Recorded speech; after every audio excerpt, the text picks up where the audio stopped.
My name is Reverend Leslie, and along with Reverend Karen, we are the senior ministers of this community, and it is a brand new, bright year for all of us. I want to welcome our newcomers, whether this is your first time or your second or your third, or if you're back after a long absence. We so appreciate your presence, and anything we can do, anything we can answer, anything we can help you with, please do reach out to us. We love that you're here. Those of you watching online or watching recorded at a later date, we feel your consciousness. You're a part of this community. Please consider logging in and letting us know about you. It's great that you know us, but we want to know you. So that is the invitation. So here we are, it's the beginning of a year. We have a brand new annual theme and a brand new seasonal theme, which is the nature of God. It's traditional in New Thought communities to go back to the beginning, at the beginning of the year. So if you're new to New Thought, if you're new to Science of Mind, if you're new to Centers for Spiritual Living, if these words do not mean anything to you, you're good. We're good. Because we're going to spend the next 2 months really anchoring into what in the heck is this teaching? What is the nature of God according to this teaching? When I feel into the nature of God, I think of that phrase that Oprah uses, the thing that I know for sure. The thing that I know for sure, and the title of this talk is God is all there is, which sounds really simple, but is this deeply complex anchor to the entire teaching of New Thought. If you're not familiar with our teaching, the word God might mean something to you like a dude on a throne in the sky, usually clouds, lots of clouds, there's a beard, there's a long list of rules, and who has followed them and who has not followed them. There's usually a check mark. Are you going to heaven? Are you going to hell? And sternness can be present in that, as well as a deep love and miracles and angels and. Yes? If you've lived in the United States, even if you've never believed that, odds are you've got a picture in your mind. And when I say the word God, even if you don't believe that, that picture may still pop up. That traditional evangelical Christian God that is so present in the vibe of specifically this nation, as well as many Christian nations. And we just do God different here. It probably would have been helpful to pick a different word that wasn't God, but the truth is, everybody calls it God. So we might as well define it the way we choose to define it. So I'm going to use that word a lot in this talk. If this is a trigger for you, what a lovely invitation to breathe into your resistance.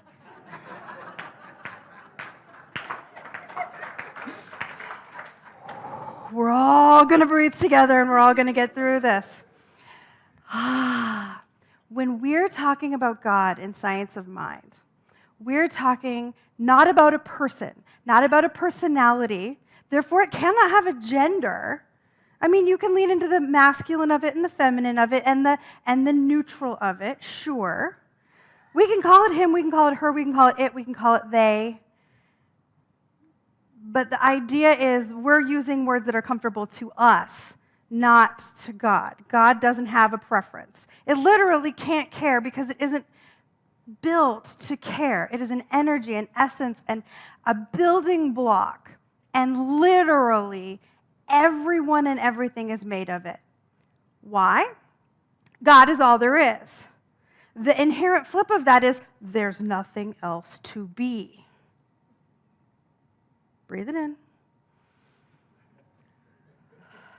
Nothing. That part of you that you don't like, God. That part of your sister that you don't like, God. That part of your ex-spouse that you don't like, God. And we're breathing. And we're breathing. It's easy. It's easy. It's easy when it's going well, isn't it? Oh, I got a new job. God is so good. Church is growing. God is so good. I got sick.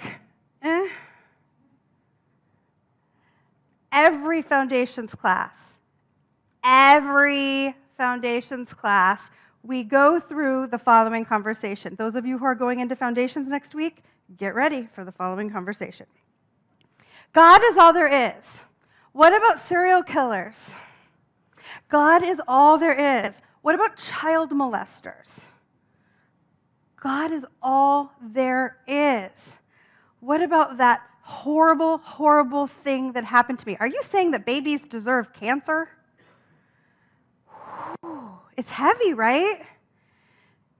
It seems light until we dig all the way into the consequences of what it means to believe that the divine truth is the only thing there is. So we're going to breathe into what that means and how we can start to walk it out more fully in this talk. Everybody still with me? Remembering that Reverend Karen said we're going to be nice to Reverend Karen and Reverend Leslie today?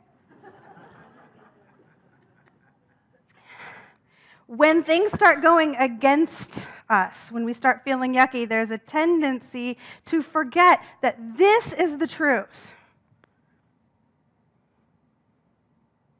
Yeah, that's God and that's God. God's going to flick me off the cliff, but God's going to catch me too. The cliff is God. The sky I'm going to fall through, that's God. It's all God. And why is it all God?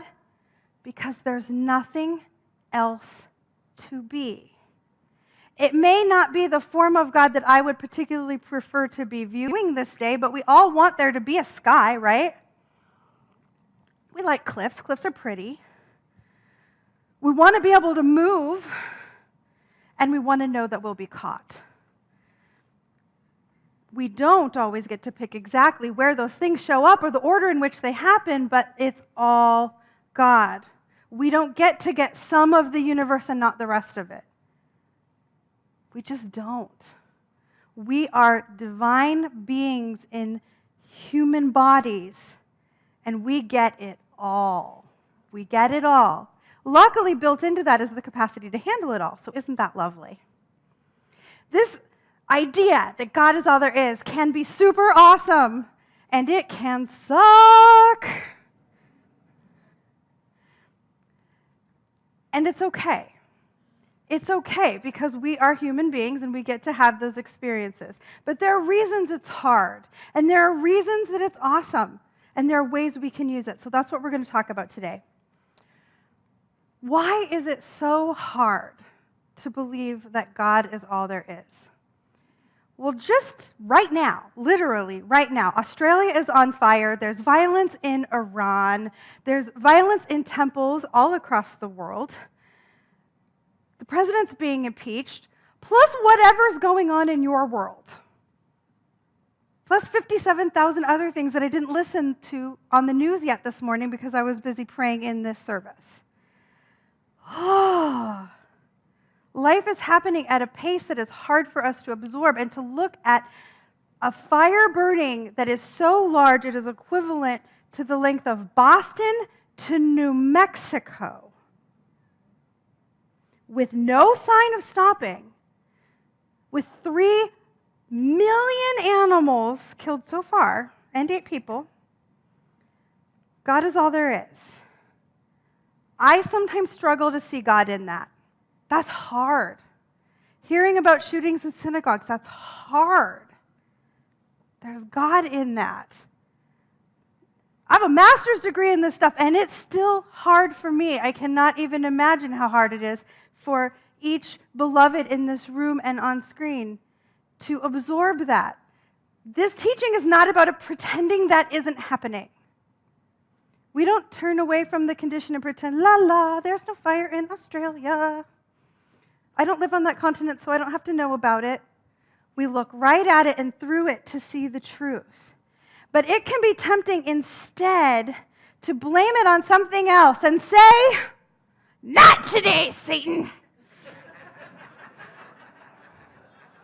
The devil did it.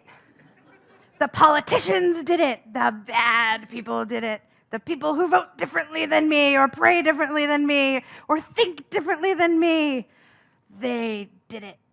God is all there is. except the Lakers.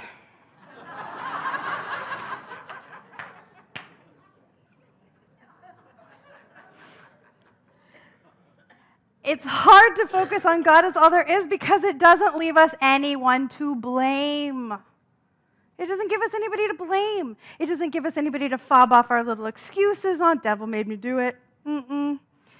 We don't get to say it's her fault or his fault or their fault or the stupid Democrats or the awful Republicans or whoever the Prime Minister of Australia is that went on vacation in the middle of the fires. That's clearly that dude. No, we don't get to do that. If God is all there is, God is on vacation in the Prime Minister of Australia, and he's making seriously questionable choices, but he's still God.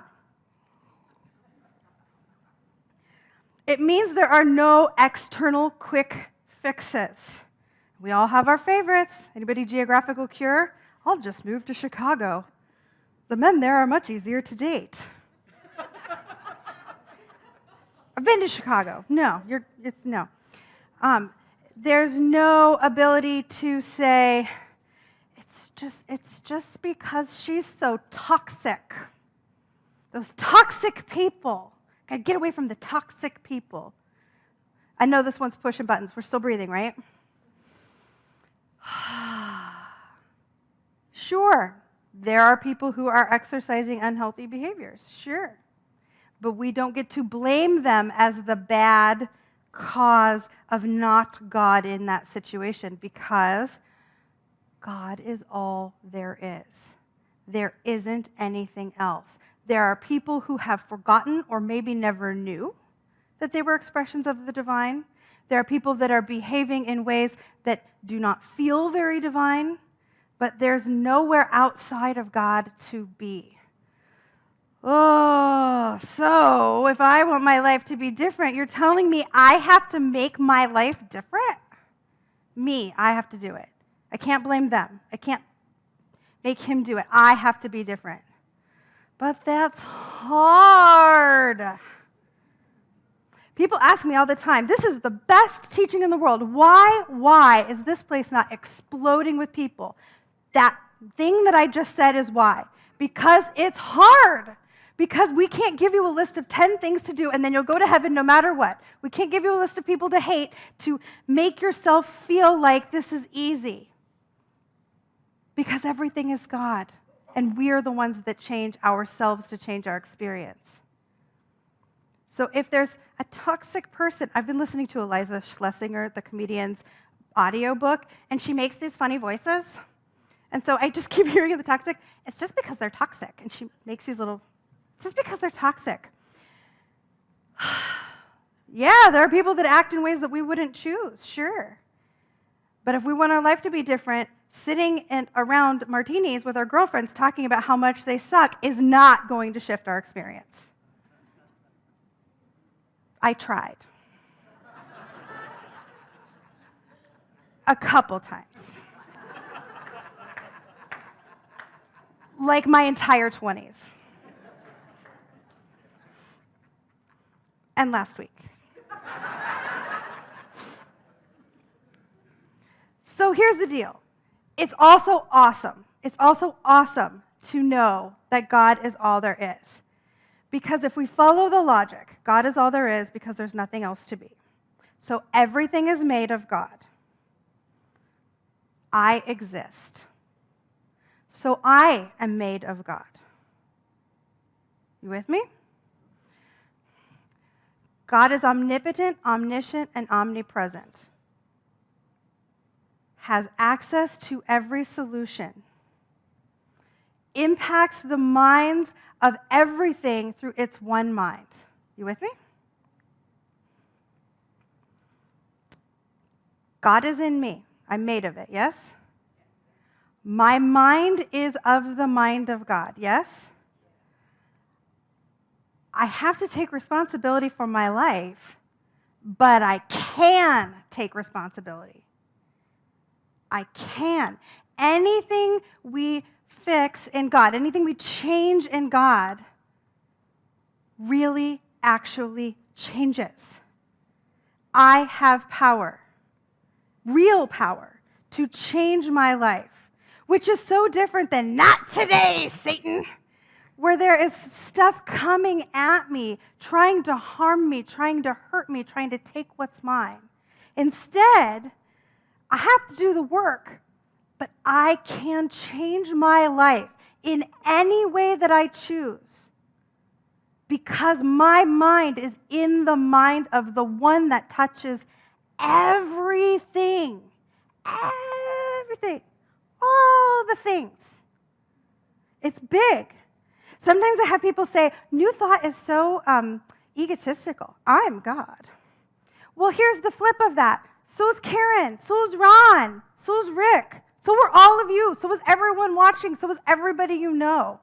It's not so much egotistical as willing to acknowledge the truth that an infinite God can't not be somewhere. It's in the definition.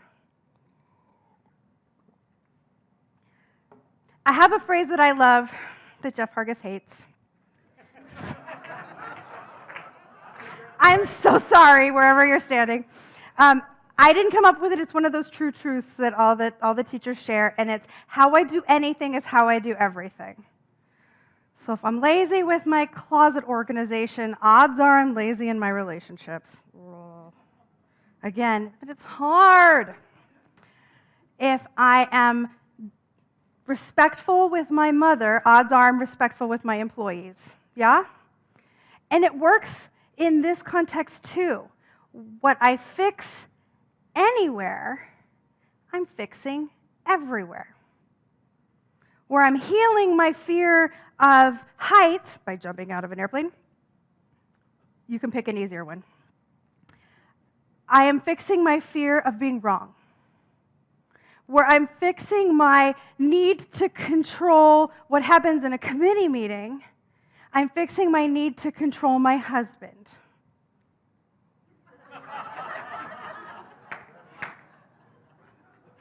I'm working on it. So, I do not expect us to walk out of the sanctuary today completely healed of any belief of any external evil or negativity. That's a bit much. It's a lifetime of work, and depending on your beliefs, potentially a multiple lifetimes of work. But I've got a tool that can help us moment by moment as we work toward being a fuller conduit of this concept into the universe. I did not write it. We probably all know it. It is a prayer written by Reinhold Niebuhr, and it is this. God, grant me the serenity to accept the things I cannot change, the courage to change the things I can, and the wisdom to know the difference. Now, in New Thought, we think about things a little bit differently. So I invite us to consider changing it just a bit to, in God, I have the serenity to accept the things I cannot change, the courage to change the things I can, and the wisdom to know the difference. Right now. And here's the awesome thing. It's not like when I'm in God I can do these things, because there's nowhere else to be. There's nowhere else to go. So we have the serenity. We have access to the serenity. We have access to the courage. We have access to the wisdom. It's where we are all the time, even if we choose to ignore it or call it names. It's right there. But here's the thing. We can't just say it and then go to martinis with the girlfriends and complain about the boyfriend. It's about actually working to walk it out. If it needs to change, some people, I'm not going to say there are toxic people. I think that that's actually a dangerous concept that's grown out of control of what it originally meant. It originally meant there are people that you just cannot be healthy with. Yes, there are people that you just cannot be healthy with. They're unhealthy, or you are unhealthy, or the combination is unhealthy. There are situations that must end, be eliminated, shift. Yes? Yeah. I encourage you to shift it. Not talk about shifting it, not complain about shifting it, not write about it in your journal and then ignore it, as I have done so many times. But actually shift it. My friend and teacher, Reverend Karen Russo, who we all love here, said to me the other day, point blank, have the difficult conversation. Just have the difficult conversation.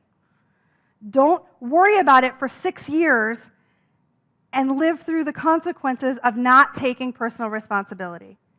It might be hard. It might really suck. It might be very painful.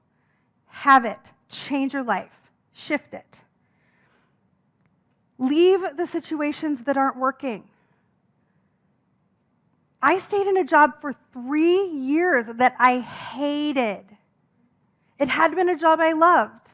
And some things shifted in the way the company worked, and I hated it, and I stayed for 3 years. And I'm so sorry to those of you who had to hear me talk about how much I hated that job for 3 years before I left. You know what happened when I left? I got other jobs. Like immediately, my income was replaced. The universe works like that. If you have a situation and you have the awareness that it must change it. Use the courage and change it. And if you decide that changing it is not what you want to do, accept it. All of it. Accept it as the expression of God that it is. If you are going to choose to have a relationship with the mother that abused you as a child, no judgment. There are correct answers in every direction. But if you are going to choose to stay in that relationship, honor that person as the expression of the divine that they are, even the parts you don't like. If you can't do that, you must change it. Stop complaining about it. Stop ruminating about it, doing that round and round in circles in your head thing. We think that's just on the inside, but people feel it. Stop picking at them to find fault, to be like, aha! I knew it! I knew if I poked that button on you enough, you'd talk about the time that I hid the hot dog in the couch when we were 8. Which may or may not be a true story.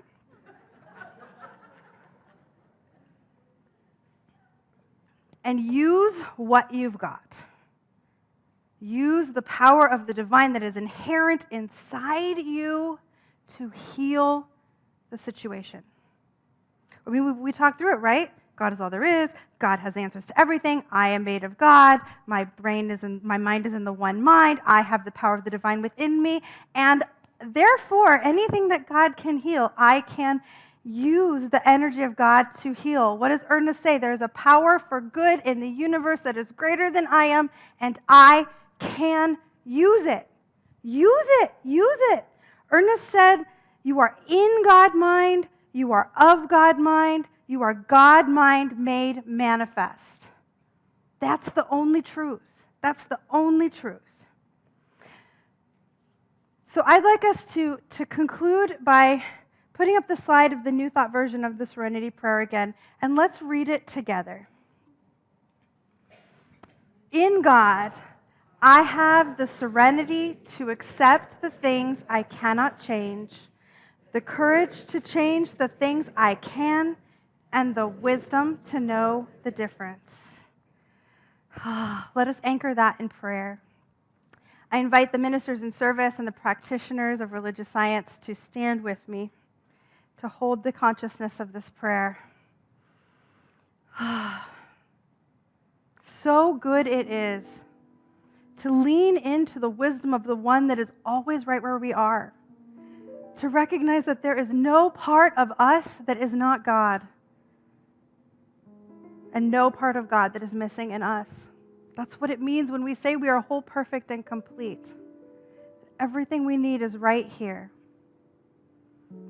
So grateful I am to know that we have the courage to make the changes to create the lives that we deserve, that we desire, that we want.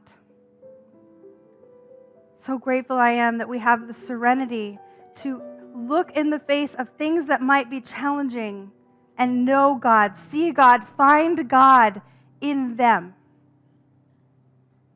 So grateful. So grateful for the wisdom to discern when it is mine to go and when it is mine to stay.